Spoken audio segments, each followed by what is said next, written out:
Hey guys, I see a lot of misunderstandings about the concepts of right wing and left wing around the world, and I had a desire to clarify these concepts for you in this video. And also, I created an illustration with a correlated theme. While I discuss it, you can see my entire process of illustration. So, let's start it. We can search for the source of this concept, and a lot of directions point to the French Revolution in the 18th century, when the Jacobins and Girondins wanted to make a revolution against the Louis XVI monarchy. And it was a physical separation of groups which want to move it to the left, who wanted more drastic reforms, and on the other side, the right wanted lesser drastic reforms. And so it created the right wing and left wing that we know today. But it's not true to relate this moment to the contemporary right and left because all of them were left wing revolutionaries. And in the middle of the video, you will understand why. For now, let's forget the right and left words and bring two important concepts, the conservative and the revolutionary, which are cultural principles. With them, we'll understand all the ideological differences that we have. The conservative as a culture, it's who understands that the world is difficult. Edmund Burke, the founder of conservatism as a concept, recognizes the complexity of society, the respect of the history of civilization, and the concern for drastic reforms for the future consequences of society. Conservatism understands that nothing comes easily, and we need to conquer things, respect civilization, know the future is uncertain, and taking actions without thinking can generate tragic consequences. The revolutionary is a mindset that understands that the inherited values don't fit the current practicals and propose to reform them as soon as possible. Simple like that. Now, from then, we can do the next step, get out of cultural principles and start thinking about the ideological lines. We can start with the liberalism. Liberalism was born in England society in the 18th and 19th centuries, and the vision of the movement is that the change needs to come from down to up, and understand that no matter what president is elected, it won't change the individual's life drastically. In other words, the liberal wants the protection of your community against interventionists and totalitarian governments. On the other side, we have the socialism, a movement that happens at the same time as liberalism, and it was marketed by Karl Marx, a revolutionary thinker. Influenced by Friedrich Engels, Karl created the Communist Manifesto. He thought of equality between work and value, and understood that effort and value is equal, and all the things will have the same value and the same distribution, and wanted the transfer of power from the elite to an imaginary state who would protect the society. After a period of time, a Russian called Lenin, in his 17 years old, read the Communist Manifesto in the capital of Karl Marx, and diverted in one unique aspect, that it was necessary to make an armed revolution to implement communism. And the rest is history, with a statistic of 20 million of deaths. And putting all the communist regimes, we have a total of 94 millions of deaths around the world.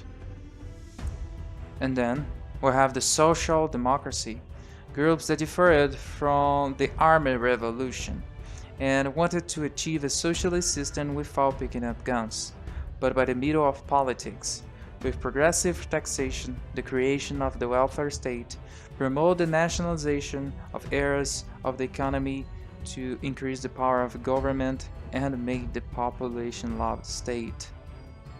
And getting out of the socialist idea, we have fascism. Fascism is not a big ideology. It represents a nationalist aspect with ephemeral totalitarianism, with the figure of Mussolini and Hitler, which has some differences between them. Generally, people tend to put this movement into the right spectrum, people of the patriotism aspect of the right wing. But when we understand the conservative and revolutionary culture, we see that fascism as a conservative of society preservation has nothing. Fascism establishes the leader, the father, by the strength of the state, determines all aspects of economic production, prohibiting the free market, and Mussolini's slogan was everything in the state, nothing outside the state, nothing against the state. And after we have Nazis. Nazis is a form of fascism, but with a strong anti-Semitism created by Adolf Hitler. Hitler fought the Jews because they dominated the means of production in Germany. They were the elite at that time. Again, many people put Nazis as a right-wing spectrum, but when seen with the conservatism values, has nothing similar. What is there of conservatism creating a concentration camp to kill Jews? What is there the respect for the tradition of society? Nazis and fascists are ideological revolutionaries. They are clear invasion of individual morals, private life, and respect for the past. We can arrive at the last ideal, they call New Left. It started with the Frankfurt School, where thinkers created a new social theory in the last century. They break up the socialist and social democracy ideals and created a new way to make a revolution and a new society. They understood that the basis of society are religion, family, and school. And to make a new society, it would need to change these bases and also divide the society into groups. And their strategy would be the creation of a new history by the critical theory, focusing only on negative aspects and criticizing until exhaustion. I need to confess, this is a very big topic and it can be talked in a future video. And last but not least, we have the final result of this illustration that I created thinking of all of those ideological currents. The concept consists of the representation of movements that shake entirely the neutrality of the individual and its existence, promoting drastic consequences, whether in materials or spirituals.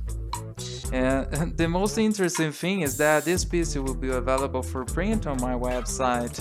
Link will be in the description below.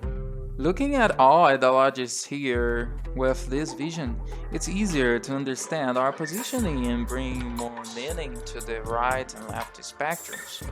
Now, if a person asks you, which side are you on the right or left spectrum, how would you respond?